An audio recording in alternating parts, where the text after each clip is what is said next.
My name is Hermela Schmellis, and I go by she, her pronouns, and I'm the founder and director of ListenSpeakAct.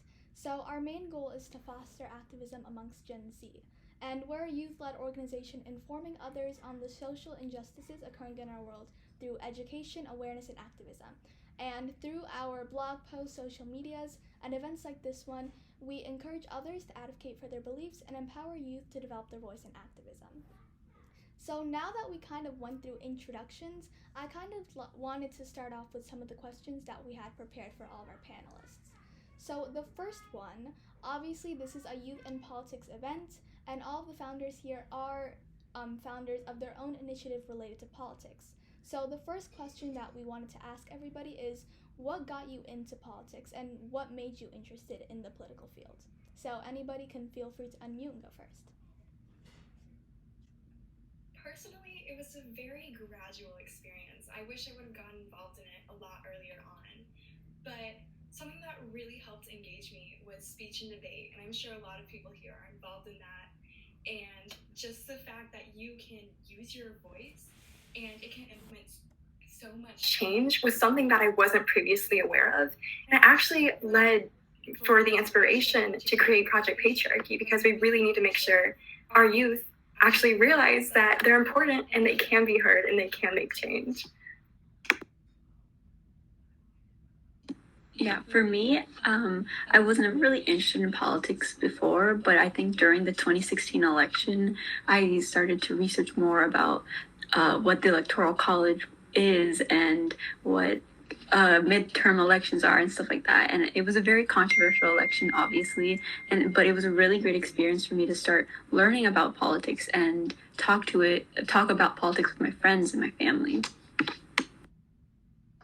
Yeah, so for me personally, I was never really interested in politics growing up because, as many of us know, women in politics as a whole isn't really common, and just the career path wasn't very tangible to me growing up until Hillary Clinton ran in 2016. But even then, it was still just like out of my reach.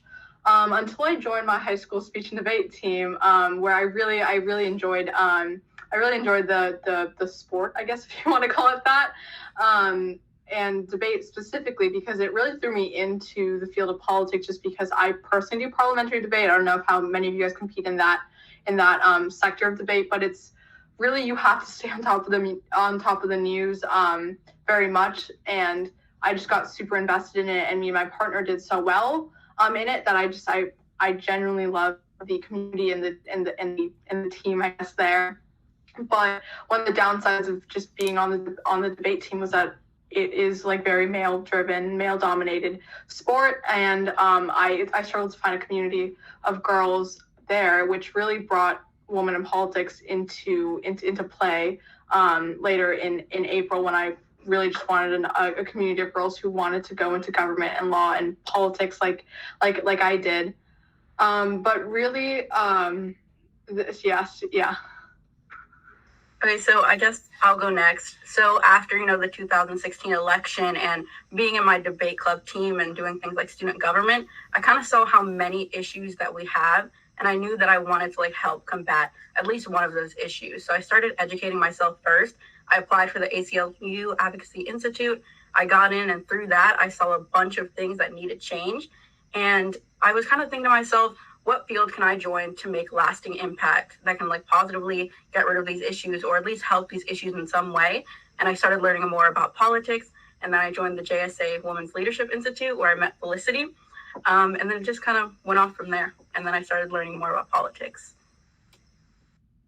Okay, I'll go next. So for me, I have gone to online school, which not many people have done pre-pandemic. But I was very fortunate. I wasn't really super into my studies because I was a former athlete, but I was very, very blessed with a amazing teacher in my politics, American government and politics class.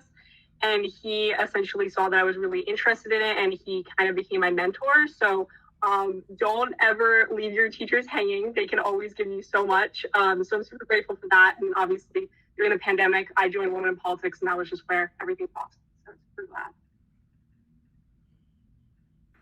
Yeah, so for me, I guess differently from a lot of people. I was interested in politics since I was pretty young in elementary school. I'd say if I had to pin it to one time, I'd say the 2012 election with Obama. And I think that for me, it was more, I was going to a predominantly white elementary school, and there were a lot of like people who were racist against Hispanics. And so for me, I think I saw that at a really young age, and I wanted to address that, I guess, in the future. And so I did end up joining my local congresswoman's campaign, and I interned with her.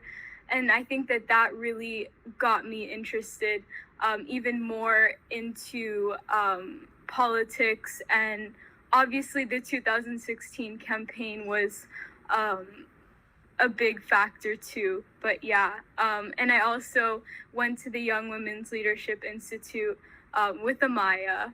So yeah, I think that a lot of things that I've done in the past years have definitely prepared me to start this organization and to just be in politics. Yeah, it seems like you guys had very eye-opening experiences, which sounds amazing and really cool. So we're going to move on to our next question for you all. So this is very direct, but how do you recommend others who are interested in the political world get started in being involved? Because I bet that a bunch of people here want to be a bit involved in politics. So based on the path and your interests, how do you recommend that they can get started just like you? I would really recommend to just do your research. This helped me out so much. And if you don't find any opportunities for you, you make them, because that's what led me to create Project Patriarchy. I was becoming so political, but then I started realizing that as someone who was 15 at the time, I found no opportunities for me to actually make an impact on American government. And so that's why I established Project Patriarchy, to find other people and so they could apply and so they could help combat that issue. So I highly recommend taking a stand and creating opportunities that would help you as well as other people if you can't find them. But even a quick Google search can lead you to so many internships, organizations to join, and initiatives to support. I definitely agree. I would say, in addition to doing research, just think about what's the issue that you care about most if you want to get involved with something like that, because then you can find an organization that's issue specific. If you want to get into politics in general because you do care about a lot of issues, I would recommend going for an organization that might help you build like the leadership skills that you need, and just like be able to contribute back to your community. And I think that internships definitely help with that, and just finding also internships with your local Congress members, or definitely in election years those are easier to find. But like this year, joining an organization or even starting your own, I know that's like intimidating sometimes, but starting your own organization, if you do have an idea for it, is definitely something that you should consider. Yeah. You can go. Go first, yeah. Okay, so I'm going. Sorry, I was confused who was going. But I personally thought, as you guys have all mentioned, like research, organizations, all of that is amazing. I personally found that campaigning was so crucial. I volunteered / interned for a local state senator, and that really helped me network. And it also helped me just get involved and learn more about our political system. So I think that's just a great way to start. Obviously, not every year is like a super crucial election year like 2020 was. But of course, you can find anything. There's like local elections happening in 2021. And obviously, midterms are coming up in 2022. And they're already starting up with their campaigns. So there's always an opportunity, and that can always bring you to later on find those internships with local politicians or even national politicians, as well as get involved with other organizations like the State Department or different departments of the executive branch. So I personally think that's a really great way to get started. Yeah, so I just kind of wanted to echo a lot of people's answers and just say to educate yourself. Like they said, do internships, campaign, attend programs, apply for programs. And that's a great way to get started so that you are the most informed person on that issue. So you're able to teach others about that issue as well. Yeah, I agree with everyone about internships and campaigns. I personally started my political journey outside of speech and debate the spring of 2020, right as the pandemic started. I interned for a congressional campaign, which was really fun. It was my first time doing it, obviously, and I really learned about the process of just like how a campaign worked. And now I'm starting to campaign for like 2021 and 2022 elections as well. But another way to get involved in politics is really your local government. I'm part of my city's youth commission, and I'm learning so much about how local politics work and how like my city works and all this kind of stuff. And it's super cool because the thing with like more national and more bigger politics is it's harder to be involved as like a youth member, just because either there's so many people because you're just phone banking, or it's just like you're just not qualified enough just because you're, I'm personally a sophomore in high school. We can't do as much, unfortunately. But at the local level, they're more likely to let you sit in on these council member meetings and really just talk to your local representatives about what's happening. So getting that experience is really valuable, and you can use that experience that you gained at that local experience to put it into when you start applying for more state level, national level internships. For like more election years and stuff like that. Yeah, I definitely agree with what everyone said, and especially with what Rebecca said. I believe interning at the city council level is very important. I know in Girls for Politics, we are endorsing like 3 people running for city council this year, and so it's a great way to just volunteer your time. It could even just be 2 hours to phone bank. Even just learning how to phone bank, you not only are able to network with so many different types of people, but you also learn how campaigns are run and what an intern does and what politics is, basically. I think everybody went, which is perfect. So our next question, I kind of wanted to go into the almost the social justice related ideas that come with politics. So one is that obviously there's a huge stigma around youth going into politics, because there's this narrative that's kind of created by society that youth are in a way irresponsible. So my next question to you all is, why do you think youth are seen as irresponsible when it comes to topics such as politics? I personally have to say that performative activism has a lot to do with it, because right now it's so amazing because so many people our age are getting involved. And that is so great. I cannot say that enough. But some people are only getting involved because maybe their friends are doing it. They see it on social media. Their heart really isn't in it, but they want to be included. And so when we have people our age getting into politics, but not knowing why they're doing it or what they're passionate about, it's sort of a bad apple ruins the whole bunch scenario. And then that leads older generations to see, oh, maybe these people shouldn't be involved in politics. Maybe they're too young, they're naive, etc.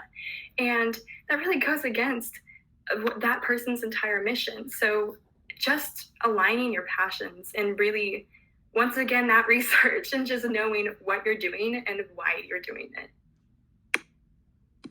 Yeah, I agree. I feel like another issue as to why youth aren't seen as responsible in the topic of politics is because there's so much misinformation that is out there. You have platforms like TikTok where there's a lot of large right-wing and left-wing politics going on, but a lot of youth don't do their own research. They just believe what they see. And I am a key believer that you should do your own research. You should come up with your own ideologies and not just believe what everyone else is believing. And I think that's a really big issue, especially with like Gen Z and getting involved in politics, is that a lot of people are misinformed. Yeah, I definitely want to agree with you. I think that a lot of people our age are getting their news from social media sources, and they're not really reading anything factual, and so that contributes to it. And I think also, you know, a lot of people our age mock their parents, or like they kind of just say that they have the same views that their parents have, so they're not really forming their own opinion on a lot of issues. And that's another reason why kids our age aren't taken as seriously. And yeah, it's a generational thing. I think some generations think that Gen Zs aren't able to formulate their own opinions on it, especially when it comes to politics. So I think that that's part of the reason too.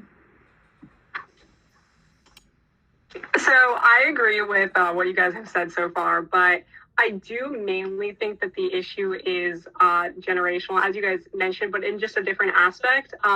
Gen Z as a collective, like as a generation as a whole, has completely gone against the status quo of past generations. Past generations have gone against the status quo, but in groups. Like the 70s had the hippies, 80s had punk, and 90s had grunge and all of that. But Gen Z is probably the first generation to really just go against everything that we've established prior. So I think that's just really the whole thing, that past generations are trying to grasp that like Gen Z is not going to take what they've, established and run with it. Like they're going to go against that, and they're going to create a new future that they want, and they're not going to take anything from anyone. So I think that's really the reason.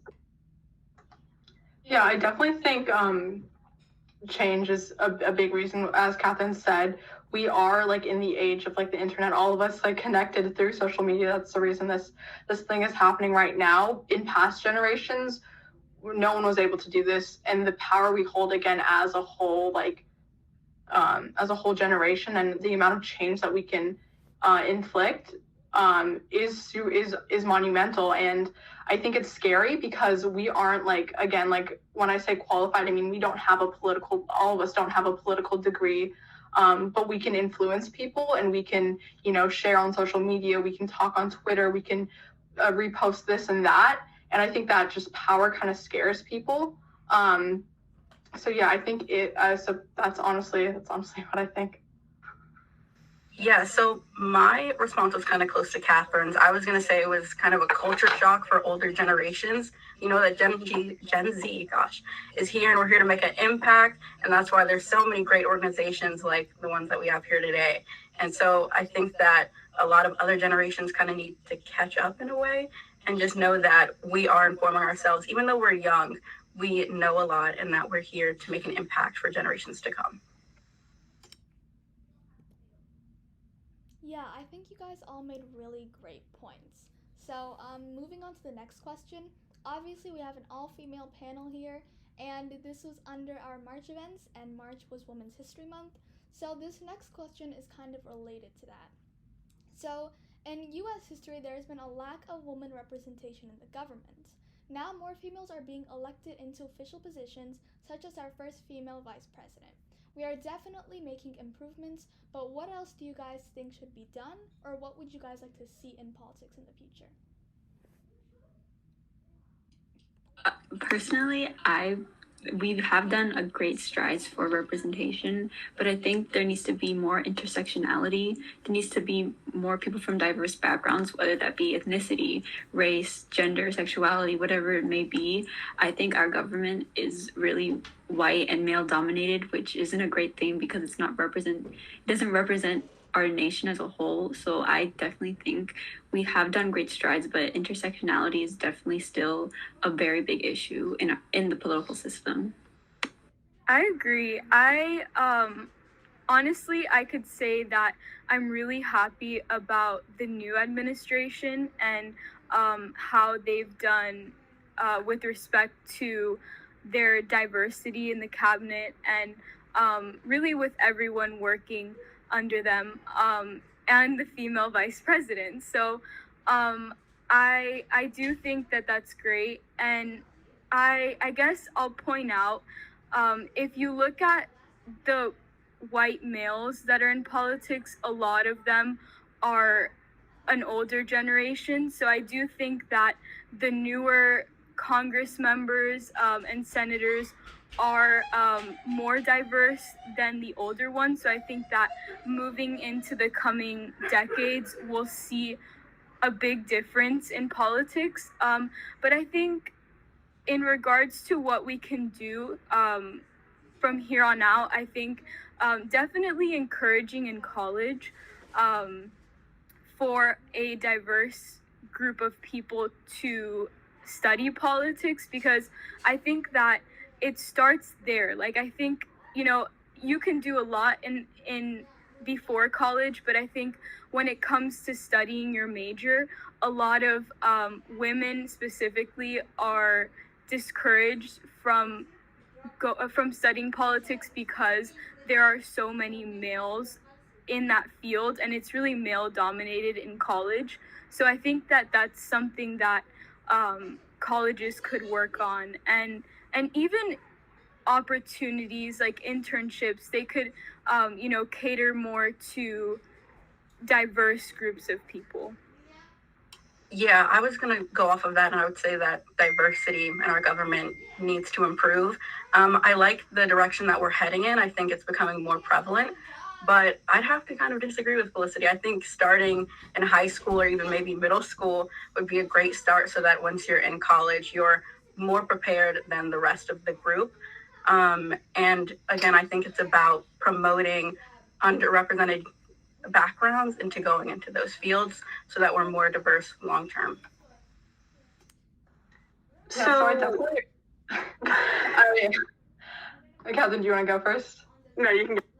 Okay, so I definitely agree with everyone that's spoken, and I think diversity as we move forward is really important. But going off what Felicity and Amya said earlier, I actually think it should be started earlier, just introducing politics to kids at a younger age, like kindergarten, preschool, that kind of level, because really when you ask kids what they want to be when they grow up, I personally, I wanted to be a ballerina dancer. I don't dance, but I went from ballerina dancer to doctor to all these different types of jobs, but it was never politician or lawyer or anything like that, because I never saw myself there. As I said a little earlier on, that I never found politics to be a tangible career option. So if we can start, having more government geared classes and books and different ways to expose younger kids into that field, I think that would definitely help us in the future bring more diversity, because if we wait for college or even high school for that to happen, it can be too late, and we just lose so many people at such a young age to just because that they didn't know that they could. And if we can start saying that you deserve a seat at the table and that you can have a seat at the table, instead of waiting for women or minorities to grab a seat at the table, I think that'll be much more better for our future to make our government more diverse.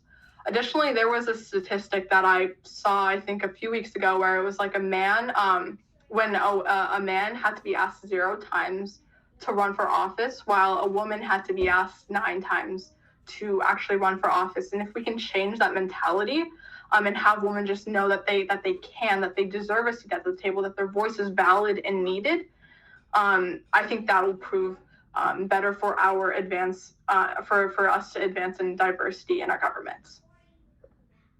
So obviously, I agree with all of the opinions and suggestions and whatnot that were provided by all of you guys.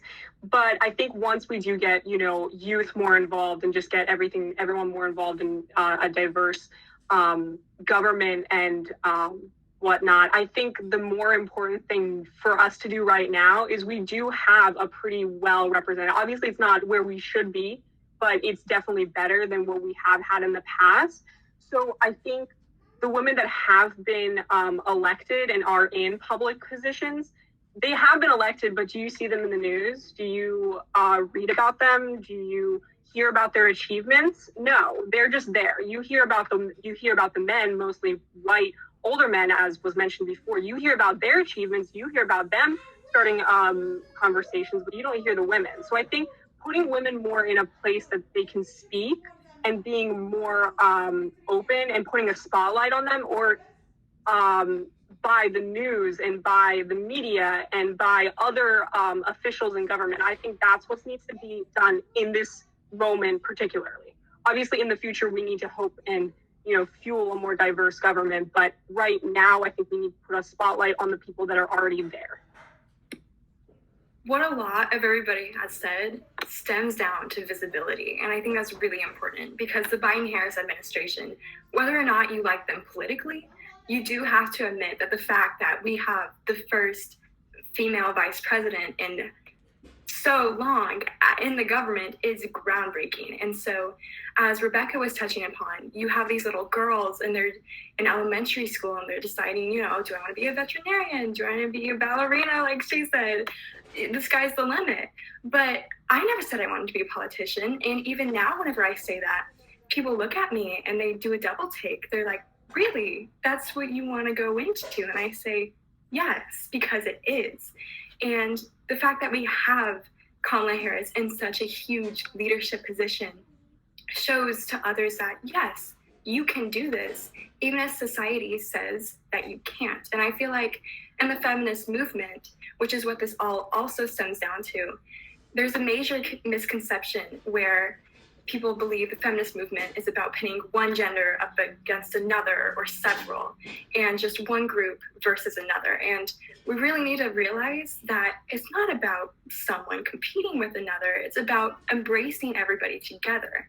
And then you can even branch it from genders to cultures and races and ages and inclusivity for all. And so we really need some more representation to show people that, yes, it is possible to be in government. You guys said some very empowering things, and I know that a lot of people in the chat agreed. Our next question, we're moving a bit away from politics, and we're going to be going into your initiatives. So obviously everybody here is a founder of their own organization. So to each of you guys, the first thing I wanted to ask is what inspired you to start your own youth-led organization? And you might have answered this before, but feel free to echo it again. I touched upon this a little bit before, but I'd love to elaborate because it's a huge rabbit hole. I was looking for opportunities for a young person to just get involved in politics, right? And I saw none. I looked and I researched as long and as far as I could, nothing. And so I sat there and I even considered maybe politics isn't for me. If there's a place that isn't showing up right now, I don't think it'll be there in the future. But then I remembered how much I loved doing what I do now. And the fact that I could see myself in government in the future is just such an amazing belief. And it's such an amazing perspective. And so I really want to pursue that. And then I was also realizing that while I was feeling that way in that moment, there were so many other people, such as the panelists here today, that wanted to get involved, but did not know how to. And that's why I created Project Patriarchy, which we have about 100 members within less of a year in existence. And so that really shows how many people are clamoring at this opportunity that they knew they wanted, but nobody else was hosting for them. And so I'm really so honored and grateful to be a part of this movement and that I've been able to find a place in it, as well as so many others. Yeah. For me, I said this earlier, but I'm from the San Francisco Bay Area. It's like the tech capital of the world. I have Google literally 2 blocks away from me. Tesla's like a 10-minute drive. And so a lot of where I live is STEM focused, and there was no political opportunities whatsoever at my school. There was no political clubs. The closest thing was speech and debate, and there was probably only like 2 members, And when I would say I'm interested in politics, people would be like, well, you're going to make no money. And it was kind of discouraging. And I just found myself really lost because I didn't have opportunities to do what I'm passionate about. I felt forced to take on extracurriculars that I didn't like. And so I founded Girls for Politics because I felt not only did I need this opportunity for myself, but for others. There are other people out there who really need opportunities to learn how politics works and to feel empowered that one day they could be a politician. And so that's not only the mission of Girls for Politics, but just my mission as a person. Yeah, I definitely agree with you. I live right outside of San Francisco, so kind of the heart of Silicon Valley, and I learned how to code before I learned the difference between the Senate, between Senate and Congress, Congress members. And growing up, yeah, like I wanted to be a doctor. I, wasn't really into politics at all until, again, as I said earlier, I got into speech and debate, which really was a life-changing extracurricular for me because I really found something that I was passionate about. But then looking around, I didn't really find anything else, like everything that we didn't have a mock trial team or a Model UN team or anything else that I could really put my foot in and get involved in politics.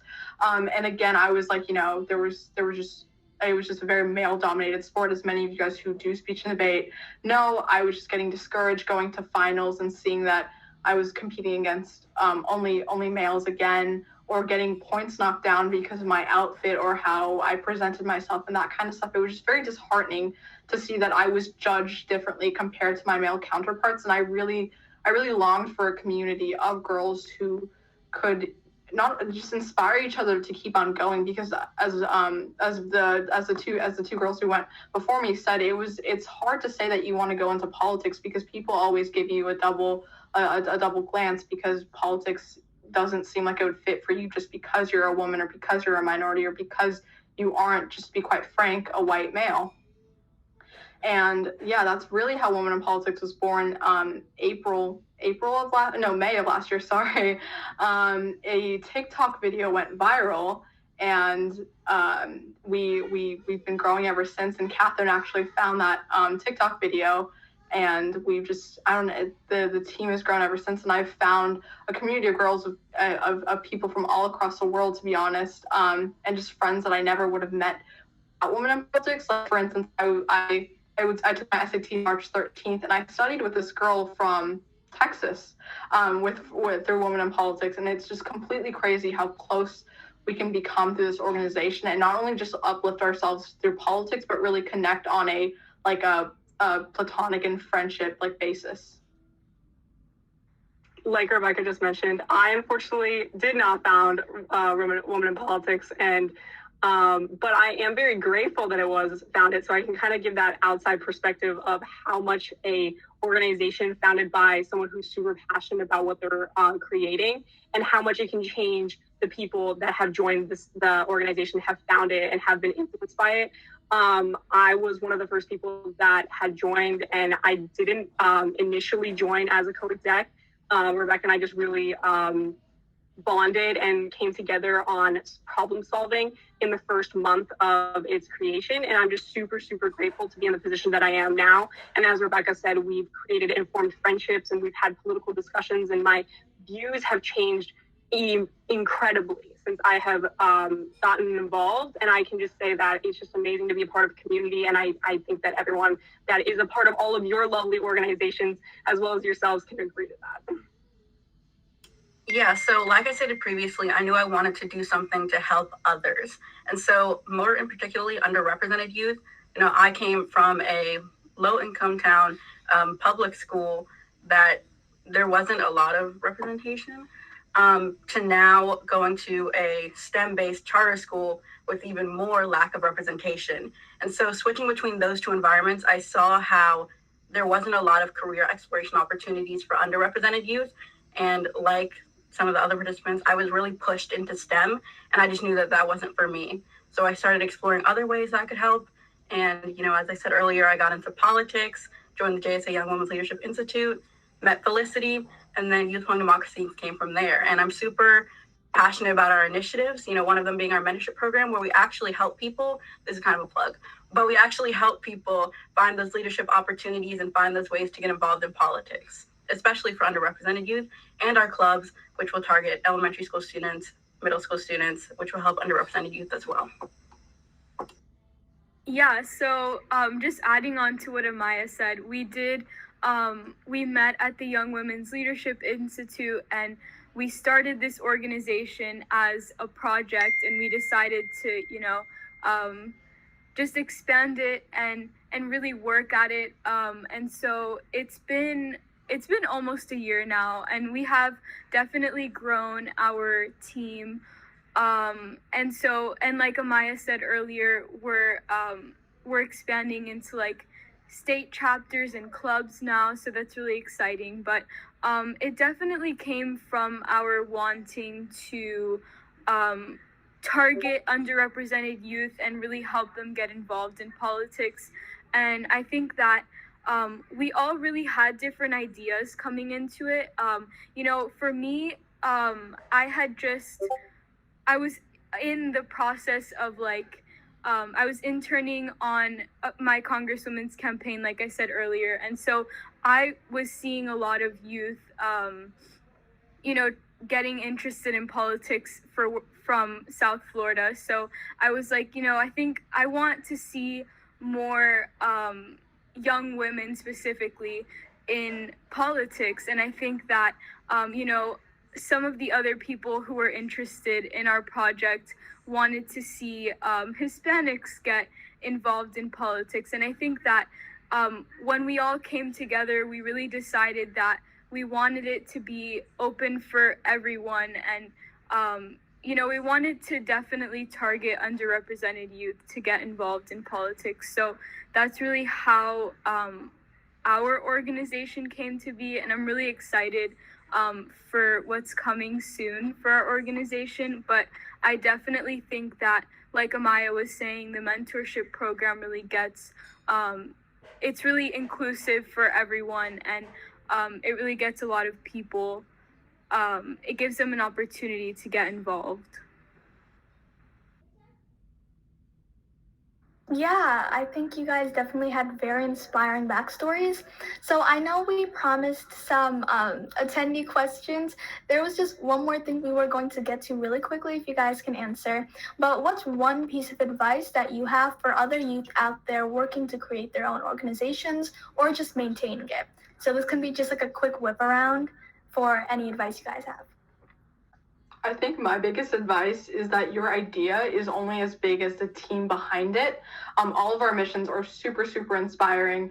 And I think the reason that we've got so far with our mission is because we have teams behind us, working to make that mission. For Women in Politics, for instance, we have, just looking at our magazine, I personally could not create a magazine in a month, but our writers and our graphic designers and our editors, who all strongly believe that we should have equality in politics, put time and effort every single day to get that out. And if you can make sure in your own initiative that you have people who are dedicated, your mission will go so far. Yeah, I would say if you haven't started an organization, but you want to, just do it. I can guarantee you there's not going to be an opportunity like the one you want to create. And if you already have one, the best advice I could say is outreach, and just keep on outreaching, because you can only go so far if your organization just stays in one area. Outreach into the rest of the world is so important to get your mission heard and to also grow as an organization.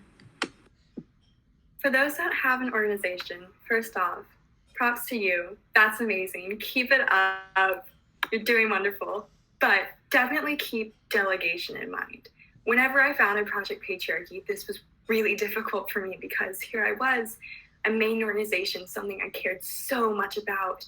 And I had the option to allow other people to tamper with it and to maybe have leadership positions as well as myself. But I also had the option to restrict them. You want more people to get more involved.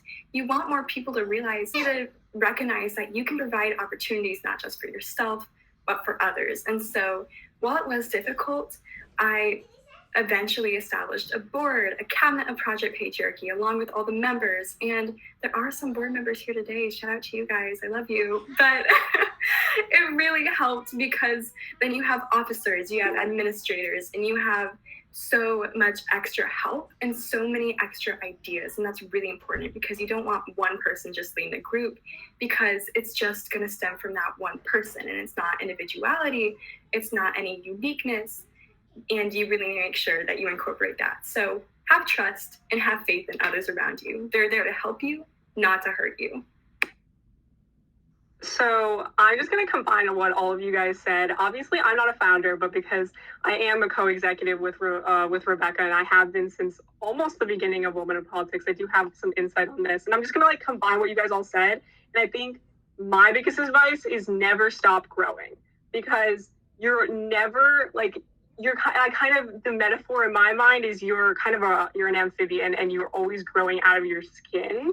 So I know that's kind of a weird way to look at it, but you're always constantly growing and you're always shedding new skin. So new members, creating new projects, expanding your outreach to different countries and places in the world, and just always finding new ways to bring new things to the table, because you can't stay stagnant. Your organization is always going to grow, and you can't just, you have to be open to those opportunities. So I think that's my advice.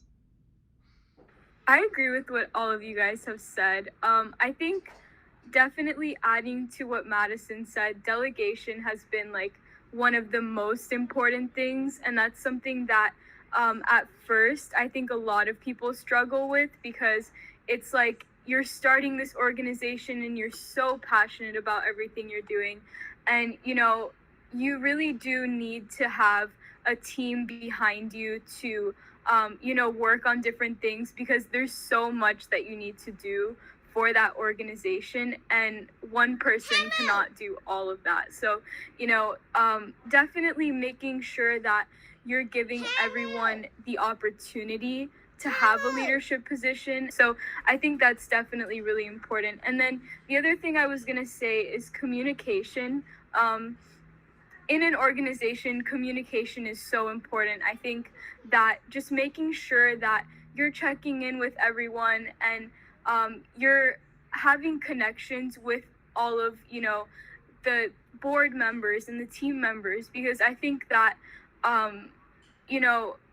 you definitely need to have a good, environment in order to just advance your organization and actually reach your goals and your mission. So, yeah. Yeah, so I agree with what everyone said here, and I'm also a big advocate of plan, proceed, then prosper. So plan everything out first. Even when taking on new team members, as everyone else said, make sure you know specifically what they'll be doing, who they'll be interacting with. I'm the kind of person that likes to have everything planned out instead of just letting everything go all over the place. So that's something that I would recommend. And then proceed. Stay dedicated to your initiative. There's going to be hard times, but it's about combating those issues and keep going forward. And then in the end, you can proceed or prosper, and your organization will grow better because of it.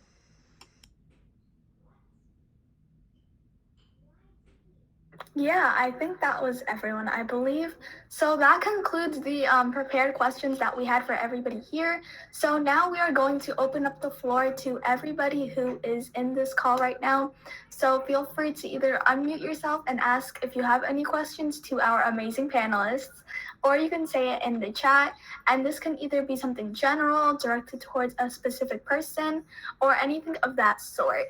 So we'll give you guys some time to think, and if you have any questions, feel free to drop them, either political related, anything about an organization, and we'll be sure to get to it. Well, I guess I'll ask something. My question to you guys would be, if you weren't, well, I guess it's hard to say because you guys are very set on doing this. But if you weren't doing something political, do you see yourself possibly doing, would you have seen yourself doing something else? Long-term wise. Well, go ahead. Go ahead. Oh, okay. So mine would probably be the opposite of politics, which would be really hard not to do politics, honestly. If I had to make a choice to go out of politics and choose another industry, I obviously would not make that choice. But I was actually pursuing fashion before I realized politics was an option. I was taking fashion apparel. I was watching Project Runway. That was what I was going to do in my future. But then I realized oh, Project Patriarchy, politics, speech and debate. Sounds a lot fun, personally, but fashion is still pretty neat, so do it on the side. I personally came from a competitive athlete background before I got into politics, so I probably would still be on that route. I definitely am very passionate about like sports and physical fitness and all of that, and I still continue to do so in my free time and still continue to do my competitive sport. But obviously, like politics just really infatuated me when I did start getting involved and learning more about it, and it was just like a growing passion. So that kind of just took over. So if I have never got involved into politics, I probably would have just stayed on that path. Yeah, so for me, I've always wanted to go into politics, but I've also always wanted to be a lawyer. So definitely, like, I'm planning on going to law school. So I guess if I couldn't do politics, I'd just be a lawyer forever. But I want to go to law school and then go into politics after I have my law degree. So that, I guess that answers the question. I just be a lawyer instead of going into politics. Yeah, for me, I would kind of be in the same route as Felicity. I would probably be a public interest attorney, or I would work in the nonprofit world. I do have some experiences working with my local nonprofits in my area and just activism work in general. So I would, if I didn't go into politics, which would be really hard, I would probably go into social justice. Yeah, so if I couldn't go into politics, even though it's really hard, because I think politics is the best way to go if you want to make a positive impact, I'd probably stick with what I was going to do previously, which sounds super boring. It was business, just because I want to join a field where I know there's not a lot of representation of women, and especially women of color, and I feel like business is one of those fields. I think I would have been like directly influenced by where I live. Like I said, I live in Silicon Valley, so I probably would have gone like the more STEM-based stuff, either like computer science or becoming a doctor. I still love those fields, and I have like a bunch of like doctor-y related books in my room. And I still love science classes and all that kind of stuff, but speech and debate really like pulled me into the political world, and I'm so glad it did. And I'm so grateful for the opportunity that I'm able to, actually pursue this. And I'm very excited for what the future holds.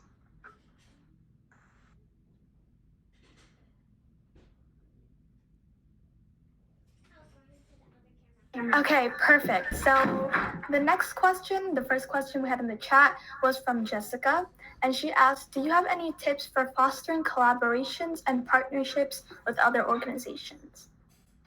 Yeah, so this has been really difficult. I think I could say it's one of the most difficult parts of starting your own organization. And I think my advice would be to just send as many, definitely have social media presence, because that's something that is big, especially right now during COVID, and just like our generation. If you want to connect with other youth-led organizations, chances are that they're on Instagram or TikTok.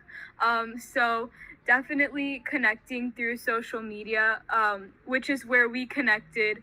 And then I think also just sending emails. You can find a lot of organizations and send them emails.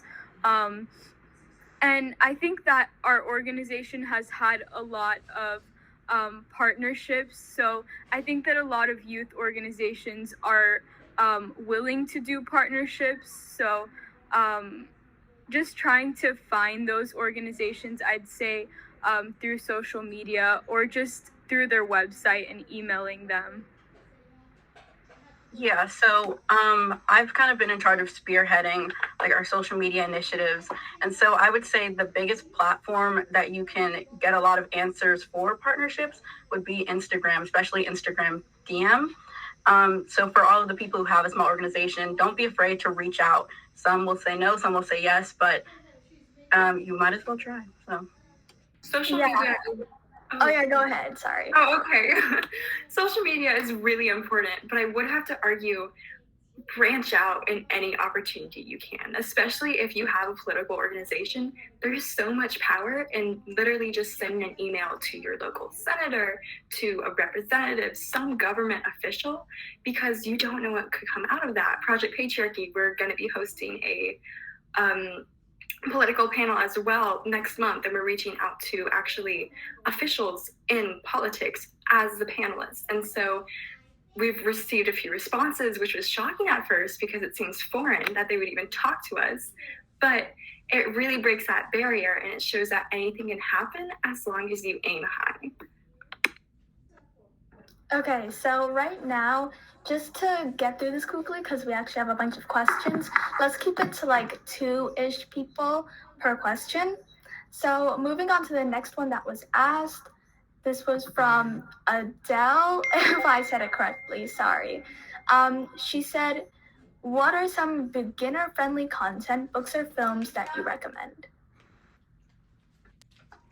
Okay, my favorite book, and I think Catherine already knows what I'm going to say, is A Promised Land. It's Barack Obama's memoir. And it is like, I don't even know how to describe it, but actually I do know how to describe it. It's one of my most favorite books.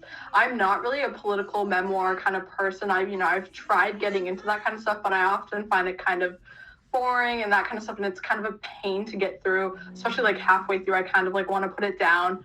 But Barack Obama's is really, really interesting, especially as someone who looks up to Barack Obama, to see what was going on throughout his presidency, especially since like I think I was 4 when he was elected. So I've watched his speeches, but I don't really like understand what was going on, like the political tensions and the progress that was going on at that time. But now with like seeing some of his speeches and then hearing his like personal take on what was happening at the time is super insightful, and I can really contextualize what was happening from 2009 to around 2016. Yeah, and I think it's definitely really cool because he ties in like COVID-19 and like just like the political shift of the past 4 years in his preface, and I think it's really like beautiful to see his reason for going into politics, and it's just definitely inspiring to see what he believes in America and the promise of America. I'm just going to quickly go. Yeah. This is really quick. But I personally am not like a book person. I like to listen to my media because I'm always constantly moving, like driving, doing whatever, homework. I'm just very audio. So I personally love listening to podcasts, and that's how I get my news and my information. So if you ever need like podcast recommendations, definitely hit me up. I'll put my social media in the chat because I'm not going to go through all of the podcasts that I listen to. Yeah, this is kind of like self-promo, but if you are interested in learning more about politics, Girls for Politics is going to start a beginner political theory book club over the summer. So if you just follow our social media, we'll post sign-ups soon. And it's definitely a great way to learn about political theory and the ideologies behind politics from a beginner aspect and taught by like a professional. So that's a great opportunity if you want to learn more about politics. Okay, perfect. So, Fatima, you said that you wanted to unmute and ask a question, so feel free to go ahead. Thank you. So my question is, I'm a person of color and I live in a very conservative state. It's very hard to get my ideas, out there to be involved because everybody here is really right-winged, and let's just say there's a bunch of Proud Boys, which is kind of scary. It's really scary to say your political opinion. And I wear a hijab. I'm just making it worse, am I? But yeah, what's your advice for me to take some steps? Because like, I know it sounds scary, but I'm not scared to fight for something I believe in. Yeah, so first of all, like, thank you for asking the question. I think that I also live in a conservative state, and I live on an island, so I see all of these boats around me with huge Trump flags and like Blue Lives Matter and a lot of right-wing, flags and propaganda. So I'd say, I sort of feel out of place with my views where I live, but I would say that, find people who are like-minded and try to start something with them. And also, I know that the Proud Boys might be a little bit hard to reason with, but the way that I see things and that I think about things, especially now, I think that it's really good to work across the aisle and work with people who are different than you, because you might find out that, you have a lot in common, even though the way that you see the issues and the way that you think they should be resolved are different. You want the same end result. Everyone wants to be healthy and to be safe and to have their city or their country prosper. So I think that definitely trying to stay open-minded and work with other people. And then in regards to starting an organization, I would say to even try to find people outside of your state to work with. And then you can start, reaching out to people in your state. But if you want to start, especially if you want to start like a left-wing organization, then I would say that, to find like-minded people, because I don't think that conservative people will really be interested. But if you do want to start like for example, Youth Upholding Democracy is nonpartisan, so we're like really open to anyone. So if that's what you're interested in, then I definitely work with people, across the aisle. And I think that it feels really good when you have friends that are different than you and you can learn from them and they learn from you. And I think that it helps you with your perspective. You're able to see things in a way that you weren't able to before because they're so different from you, So, and I think that if you do that, you'll find out that you do have a lot in common with them. So now, just to like speed this up, we had a couple of questions related to organization. So I'm kind of going to put them all together in one if 2 or 3 people want to answer it. So, okay, let me quickly go to them. But basically, talking about when you first started your organization, Sanvi, I'm so sorry if I say your name wrong, I'm not good at this, and Tabitha, they both asked for one of you guys to go in depth about the process of starting your organization and getting it established, and basically what that process was and what research you did to kind of get going. That's a great question because it's really important. You have an idea, you want to make an organization, but how do you get from point A to point B? So when I made Project Patriarchy, of course, I started out with an idea. I made a list of names to call the organization, and I made a list of passions that I really wanted the mission to be directed with. And as simple as that is, it really helped to limit it down to actually what my plan was. And then I took all of the information I had in my head and just dispersed it throughout a Wix website.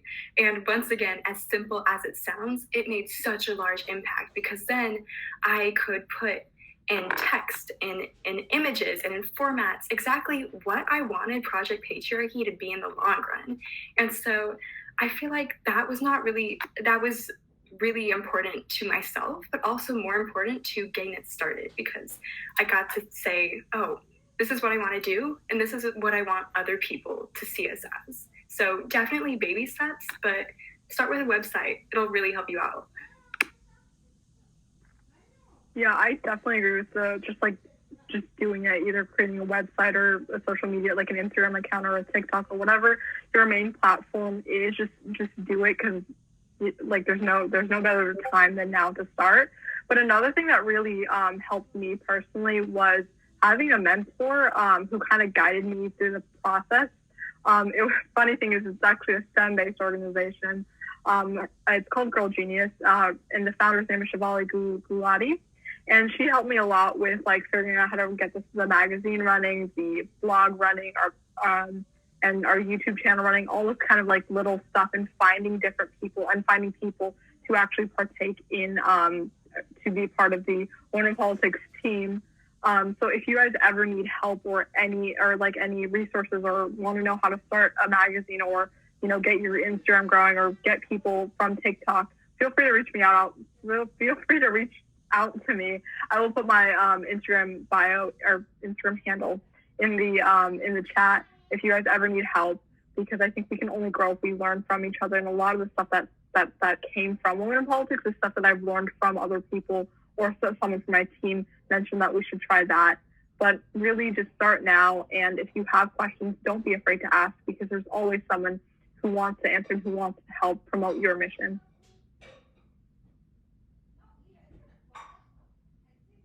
Yes, okay, perfect. So I saw that we had like 3 more questions in the chat. So I think that we'll be able to answer one of them right now.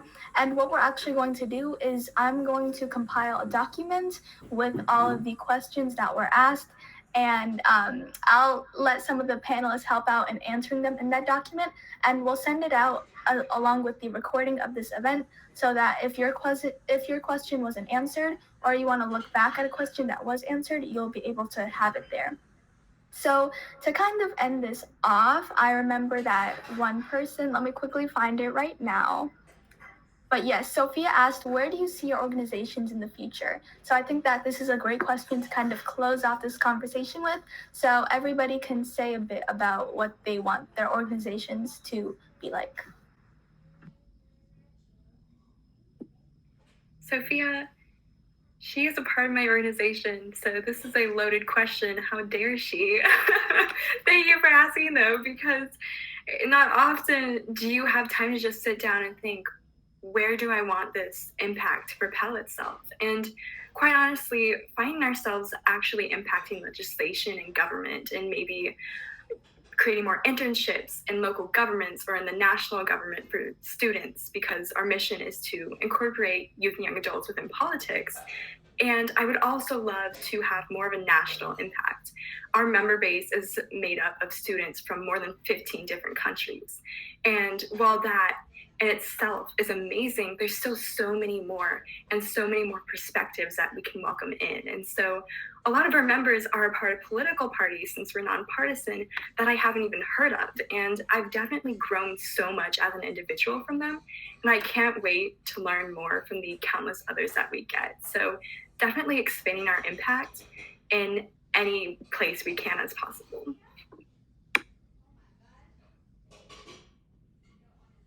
Yeah, for Girls for Politics, a main goal I really want us to focus on in the future is endorsing and fundraising grassroots campaigns, especially for those who are running for Congress or Senate. And if they are a minority, whether that be race, ethnicity, sexuality, gender, doesn't matter, just supporting all different types of people who are running for elections. I think that would be an amazing opportunity, and to like get people from my team to be campaign managers. I think that would also be an amazing opportunity, but that's later down the line. And just in general, in the future, I hope to expand Girls for Politics to multiple high schools, even middle schools, and just foster a more welcoming and empowering environment.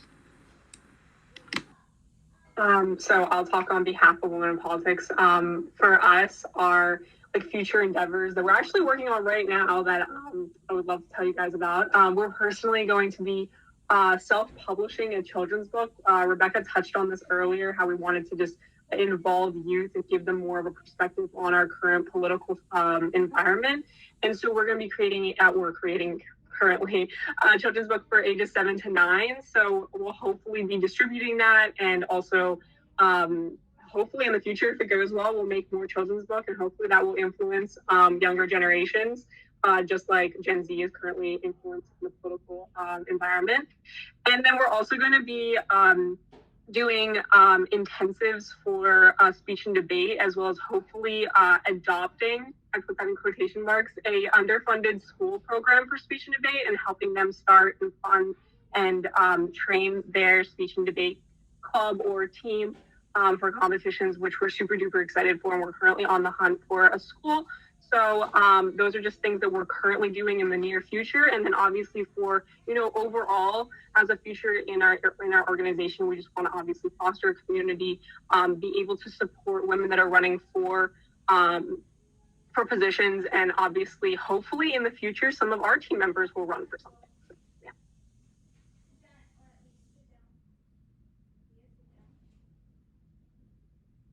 Okay, Felicity or Amaya, did one of you guys go? If you'd like to speak on behalf of your organizations. Sure, I'll speak on behalf of Upholding Democracy. So in the future, I really hope that our blog program is excelled. We recently, one of our blogs got into another person's blog that had 30,000 followers. So that was a big accomplishment for us. So I hope that keeps growing, as well as I hope that our clubs, that we have at least one in every state in the United States, so that we can impact youth from all over America. And I hope our mentorship program reaches about 100 participants. Right now, we're in the 20th range, so that's kind of why I plugged it earlier, so we can reach that goal. But yeah, Felicity, is there anything else that you want to add? Yeah, I just hope to see, Youth Upholding Democracy grow. Like you said, I think even in every state, but also in other countries, I know we have a few people in our organization who are from other countries, so that's really cool. And we've also worked with organizations that were founded in other countries, so I just would like to see it grow in that way. And also I would like to see our mentorship program grow. I want to help even younger students. I know Rebecca was talking about, starting the education when kids are really little. I think that we want to reach out to kids as young as like elementary school and middle school, and try to get them involved with our organization, and just educating them so that they can grow up and know that they can go into politics too. So I guess that's where I want to see our organization heading in the future. Okay, so unfortunately, I hate to end the conversation off now, but we are going to have to end the Youth in Politics panel. And trust me, this breaks my heart. We've had such amazing conversations and even better questions as well. So a reminder that if you guys would like to connect or ask us anything, I bet all of us are open to any questions. So here are all of our socials, which you guys can see. This is our Instagrams. And be on the lookout for that email. It will be coming soon. It's going to include a doc with every question that was asked, along with some answers, and also the recording. And Ava, I know that we didn't get to your question, but promise me that we will include it in that doc for you.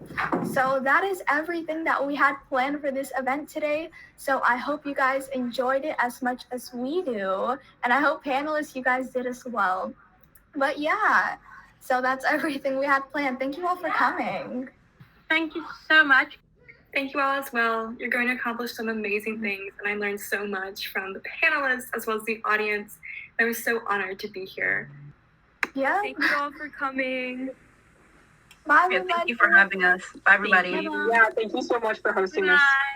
Bye-bye. Thank you. Bye-bye.